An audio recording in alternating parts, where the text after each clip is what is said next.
Luego entonces, cuando ellos son conquistados por los españoles, van a ellos a sentirse de cierto modo traicionados, porque digan ellos, ¿cómo es posible que nosotros que hemos entregado a nuestros hijos, a nuestras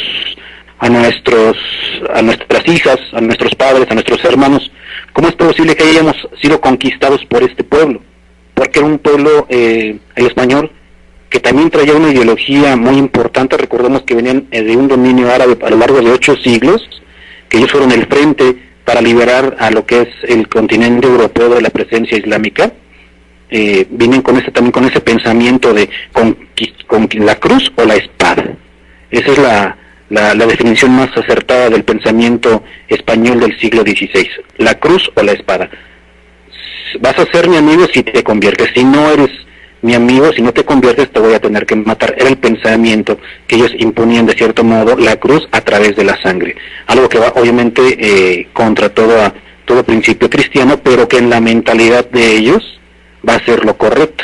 Como diría, ¿verdad?, Monseñor José Luis Guerrero y Eduardo Chávez, no es que fueran lo mejor que había en ese momento, pero sí eran los únicos que había en ese momento para poder llevar el Evangelio. Entonces ellos con ese pensamiento radical se encuentran con otro pueblo de pensamiento radical como es el pueblo indígena prehispánico.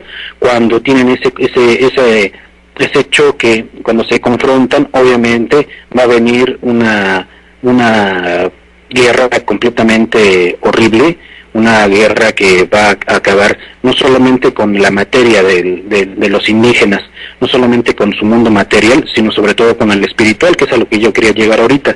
Entonces, cuando ellos entienden que ya son dominados por los españoles, dirían, Dios nos traicionó. ¿Cómo es posible que nosotros hayamos entregado a nuestros hijos y haya dejado que estos señores nos hayan vencido, que estos señores nos hayan dominado? Cuando ellos entienden eso, van a decir, Ometeotl, Dios nos traicionó. Y entonces ellos se preguntan, bueno, sacrificábamos gente para que el ciclo de la vida pudiera continuar, pero entonces pensarían ellos, ¿cómo es posible que ya no hacemos sacrificios humanos y el sol sigue saliendo, la lluvia sigue cayendo, el maíz sigue produciéndose? Ellos pensarían, entonces, ¿qué fue de todos esos antepasados? ¿Qué fue de toda esa sangre, de todos nuestros hermanos antepasados? ¿Qué fue de ellos? ¿A dónde los mandamos? ¿Qué hicimos con ellos? ¿Qué pasó con su sangre? ¿Qué pasó con sus corazones? ¿Qué pasó con sus vidas? Si el ciclo de la vida, aunque ya no hemos sacrificado gente, lo hacían pero a muy menor nivel, a escondidas, aunque ya no sacrificamos gente como antes, el ciclo de la vida continúa. Para ellos, esto es un gran choque. Para ellos es un gran problema, ya que en esos momentos, ¿verdad?, viene un conflicto espiritual, psicológico muy importante, que para desgracia de nuestro pueblo mexicano, pues todavía hay unas secuelas de ese momento catastrófico. Entonces viene una depresión muy grande, viene una depresión en la cual los indígenas se empiezan a tirar al alcoholismo, se empiezan a tirar a la fornicación, ya no ven el respeto a sus propias raíces, ya no se maneja tanto el respeto a los ancianos, sino que sienten que su vida ya no tiene ningún sentido. Todo se ha venido para abajo, todo el mundo que ellos conocían se está derrumbando, su raíz se estaba muriendo. Este concepto de raíz es muy importante para el indígena, porque la raíz para el indígena del siglo XVI es sinónimo de verdad. No puede haber una verdad sin una raíz. Por eso es que ellos eran muy veneradores de sus padres, de sus ancianos, de sus antepasados, porque ellos habían forjado la nación para hacer lo que ellos eran en ese momento. Un consejo que ellos daban a sus propios jóvenes es, si tú quieres vivir, si tú quieres tener una larga vida llena de bendiciones, nunca debes de cortar tu raíz, porque aunque tú seas joven y seas hermoso, si tú cortas tu raíz, estás condenado a morir. O sea, tú como joven no puedes patear el pesebre, no puedes maltratar a tus padres, no puedes maltratar a tus abuelos, a tus antepasados, porque ellos han formado lo que tú eres el día de hoy. Y es un consejo que pienso yo, el día de hoy todos deberíamos de tomar, ¿no? Es un concepto muy, muy válido hasta estos días. Entonces, esa raíz, ese pasado se está muriendo, esa sociedad se está acabando, y llegó a tal grado de desesperación en la vida de los indígenas, que las mujeres que habían sido muchas de ellas violadas y estaban embarazadas de los españoles, tomaban un cuchillo, ¿verdad?, y se lo enterraban en el vientre, matando al bebé y muriendo ellas mismas. Preferían muchas veces eso que tener el hijo de un teule, como le dirían ellos. Obviamente morían ellas.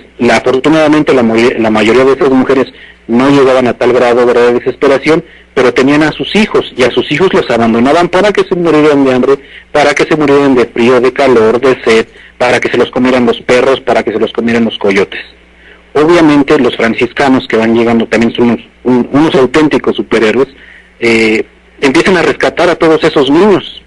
¿Y qué es lo que va a suceder? Que no pueden con tantos niños.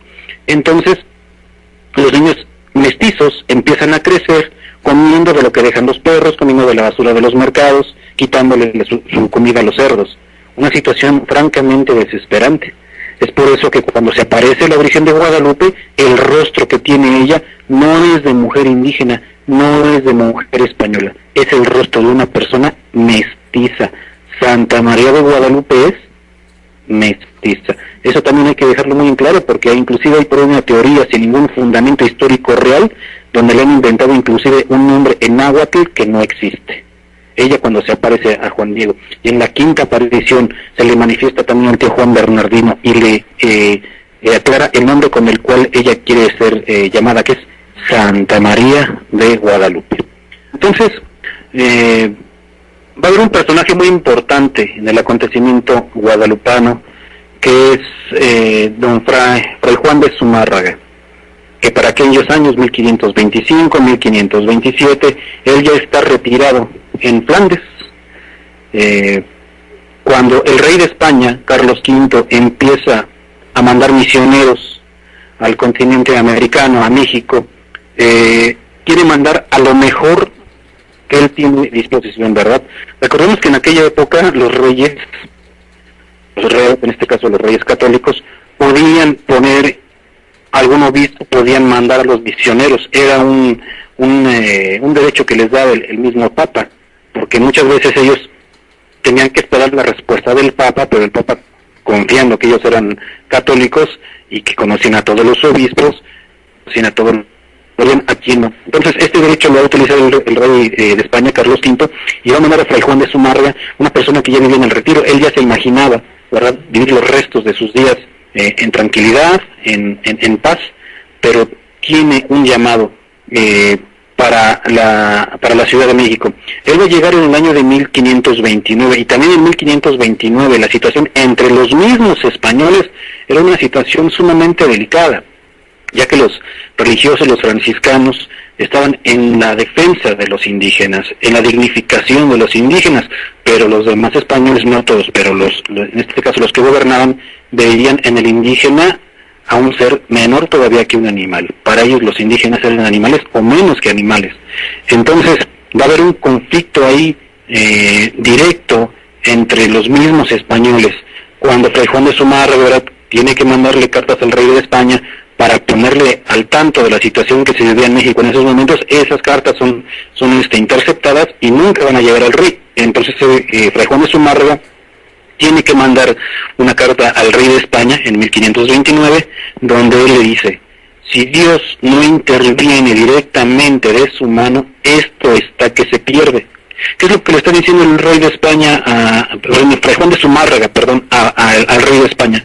Le está diciendo: señor rey, aunque usted venga aquí con toda su corte, aunque venga aquí con todo el ejército, usted no va a poder hacer nada, porque los indígenas no se están dejando ayudar. Y aparte, diría Fray Juan de Zumárraga líneas después, ellos no se han dado cuenta, pero el día que ellos reaccionen van a acabar con todos nosotros. Los mismos franciscanos temían por sus vidas, porque sabían que lo que estaba pasando en ese momento era una bomba de tiempo que estaba a punto de reventar. Entonces, Fray Juan de Zumárraga tiene que pedirle a un amigo que cuando va a dejar la carta personalmente al puerto de Veracruz, tienen que guardarla en un bloque de cera, y en ese bloque de cera va a ir la carta arrastrándola. La carta no se va a meter al barco, sino que el barco va a ir arrastrando ese bloque de cera hasta llegar al puerto de Palos, y de ahí esa carta va a ser llegada al rey Carlos V de España. Y entonces él ya tiene entendido qué es lo que está pasando, le explica toda la situación. Cuando Fray Juan de Zumárraga regresa a la Ciudad de México, se encuentra con la noticia de que 2 de sus sirvientes, 2 de sus amigos, habían sido capturados por los mismos españoles y habían sido desollados vivos, ¿verdad?, en lo que ahorita nosotros conocemos como Palacio Nacional.